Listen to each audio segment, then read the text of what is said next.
personnes. 3 personnes. Oui, sans restriction. D'accord. C'est l'heure du coup de feu dans ce centre des Restos du Cœur de la région parisienne.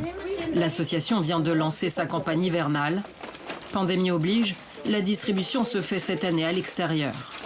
Légumes, fruits, féculents, les besoins ont augmenté avec la crise sanitaire.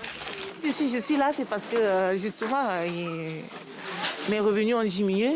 Avant le confinement, je faisais beaucoup des heures, je faisais des remplacements, je faisais beaucoup des heures.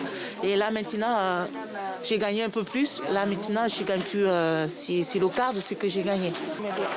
Karine est passée de 1 200 à 300 euros par mois, assure-t-elle. Ici, tous racontent la même histoire, celle d'une précarité aggravée par la pandémie.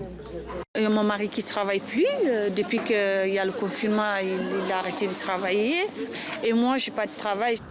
Dans cet autre centre de la banlieue de la capitale, 400 familles seront accueillies cet hiver.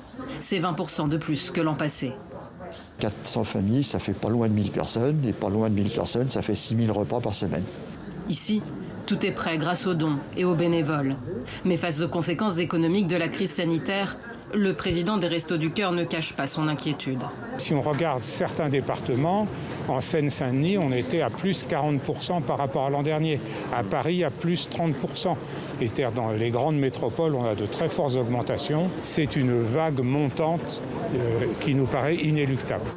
Parmi les bénéficiaires de l'association de Coluche cette année, près de la moitié ont moins de 25 ans, victimes de la disparition des petits boulots. Avant le Covid-19, quelques 9,3 millions de personnes vivaient sous le seuil de pauvreté en France. Selon plusieurs associations, le pays pourrait bientôt en compter 1 million de plus.